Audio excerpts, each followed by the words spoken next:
आप सोचो, जिस तरह IMF और वर्ल्ड बैंक देशों को लोन देता है, सेम उसी तरीके से 200 साल पहले एक परिवार पूरे एम्पायर को लोन देता था। राजा महाराजा से लेके पूरी सरकार। और आप ये जान के हैरान हो जाओगे कि वो आदमी कोई राजघराने से नहीं आया, ना कोई ताज, ना कोई सेना, ना कोई जमीन। तो आपके दिमाग में एक सवाल आएगा, इतना पावर और पैसा कहाँ से आया? और क्या आज के डेट में भी ये परिवार पूरी दुनिया को कंट्रोल करता है?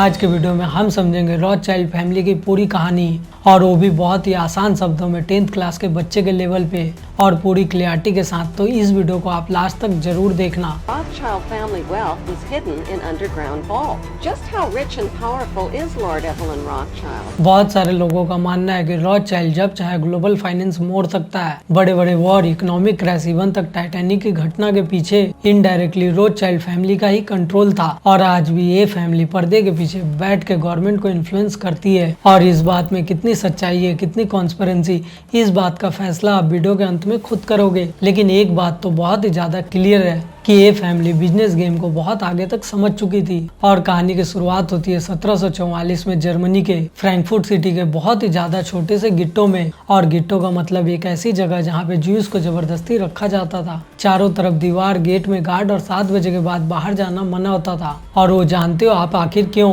क्योंकि यूरोप में सदियों से ज्यूज के खिलाफ रिलीजियस प्रोपोगेंडा चलता आ रहा था। और इसी माहौल में पैदा होता है एक लड़का, मायर अस्मिचल रॉथस्चाइल्ड। ना पैसा, ना पावर और ना ही फ्रीडम, लेकिन उसका दिमाग बहुत ही तेज था और उसे ज्यादा पैसे बनाने थे। और वो एक ऐसा दौर था जब ज्यूस लोग जमीन नहीं खरीद सकते और ना ही कोई बड़ा बिजनेस कर सकते थे, ना ही सिटीजनशिप मिलती थी। तो इन सारी चीजों को देखते हुए उसने बहुत सारी चीजें सीखी और उसने कैश से होने वाले बिजनेस को फैलाने लगा। Accounting, money handling, coin trading और टेक्सटाइल। और उसके बाद मायर का मन नहीं भरा, उसे और ज्यादा पैसे बनाने थे। और उसका मानना था अगर मुझे मुनीम बनना है तो एम्पायर के सबसे पावरफुल इंसान का बनूंगा। और उस समय Frankfurt city Hesse Kassel empire के अंदर आता था। और यहाँ पे उस टाइम रूल करते थे प्रिंस विलियम। और प्रिंस विलियम को बहुत ही ज्यादा ऑब्सेशन था रेयर कॉइन कलेक्ट करने का। तो मायर ने सालों लगाए बहुत ज्यादा रेयर कॉइन कलेक्ट किए और बहुत ही अच्छा पोर्टफोलियो बना के प्रिंस को गिफ्ट कर दिया। और इससे प्रिंस बहुत ही ज्यादा इम्प्रेस हुए, उनकी मीटिंग हो गई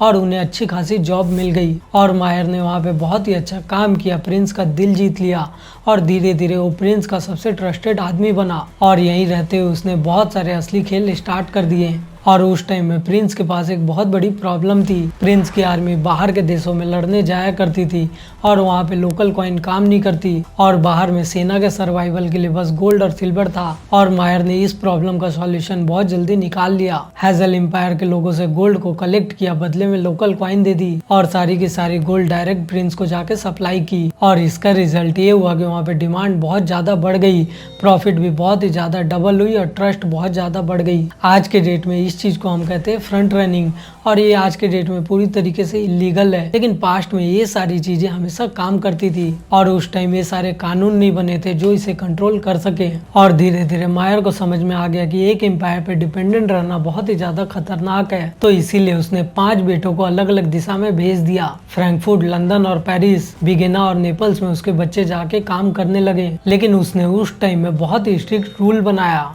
जैसा कि बिजनेस का डिसीजन ओनली फैमिली मेंबर के बीच में रहेगा, प्रॉफिट हो लॉस हो उसमें सबकी भागीदारी होगी। और बहन और उनके औरतों को बहुत ही मोटा दहेज दिया जाएगा, लेकिन उन्हें बिजनेस में शामिल नहीं किया जाएगा। और फैमिली की एकता सबसे बड़ी मानी जाएगी। और बाद में जाके यही रूल रॉथस्चाइल्ड एम्पायर का बैकबोन बना। और 1803 में नेपोलियन ने पूरे यूरोप एम्पायर पे वॉर डिक्लेयर कर दिया। और मेयर को बहुत ही पहले से पता था कि ब्रिटेन वर्सेस फ्रांस का वॉर होगा और वॉर में करेंसी नहीं बल्कि गोल्ड चलता था। इसीलिए उनका बेटा नॉर्थन रॉथस्चाइल्ड लंदन में बहुत ही ज्यादा लेवल पे गोल्ड कलेक्ट करने लगा। और पेरिस में उनका बैंक था जहाँ पे ब्रिटिश करेंसी बहुत ही ज्यादा सस्ती थी और वो वहाँ से करेंसी लेके लंदन भेज देते थे। और जब ड्यूक वेलगटन ने कहा कि अगर हमें गोल्ड नहीं मिला तो वॉर हार जाएंगे, तो नॉर्थन ने उसी टाइम $1 मिलियन का गोल्ड सप्लाई किया। और उसके पास उस टाइम में इसके लिए बहुत बड़ी नेटवर्क थी, शिप, हॉर्स, कोरियर, यहाँ तक कि पेंगुइन भी उसकी सप्लाई का हिस्सा थे। और 1815 में बैटल ऑफ वाटरलू नेपोलियन हार गया। लेकिन ऑफिशियल न्यूज आने के पहले नॉर्थन रॉथस्चाइल्ड को खबर मिल चुकी थी और खबर मिलने के पीछे का रीजन था उसका नेटवर्क बहुत तेज था।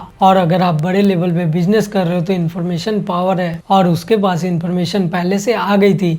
यही एक रीजन था कि उसने बहुत सारे बॉन्ड्स को खरीद लिया और मार्केट में न्यूज आने के बाद ब्रिटिश इकोनॉमी बहुत ही ज्यादा उछल गई और रॉथस्चाइल्ड का वेल्थ बहुत ही तेजी से एक्सप्लोड हो गया, यानी कि वो बहुत ही कम टाइम में बहुत ज्यादा अमीर बन गया और उसके पास इतने पैसे आ गए कि वो कंट्री को लोन देने लगा, गवर्नमेंट के बॉन्ड बहुत ही ज्यादा मात्रा में खरीदने लगा और वार को भी फाइनेंस करने लगा, रिकंस्ट्रक्शन करने लगा और उस पे ऑस्ट्रेलिया, फ्रांस और ब्रिटेन सब डिपेंडेंट हो गए। उसका कंट्रोल डायरेक्ट नहीं था लेकिन उसका इन्फ्लुएंस पूरा अनमैच था। अब आप सोचो, रॉथस्चाइल्ड आज भी दुनिया को चलाता है, Titanic, global finance, head of control और कुछ बात तो बहुत ही बढ़ा चढ़ा के बताई गई है और इनमें से बहुत सारी बातें मिथ है, लेकिन इसमें बहुत सारे अनकंफर्टेबल सच्चाई है जो कि बाद में जाके दुनिया को पता चली। और इतना तो तय है कि उन्होंने पैसा, इंफॉर्मेशन और टाइमिंग को मास्टर किया था। और ये कहानी अभी खत्म नहीं हुई, आगे की कहानी में मैं बात करूंगा JP Morgan, Titanic, modern banking system और आज की पावर डायनेमिक्स को समझेंगे। तो आप हमारे चैनल पे आने वाले पार्ट 2 का इंतजार जरूर करें।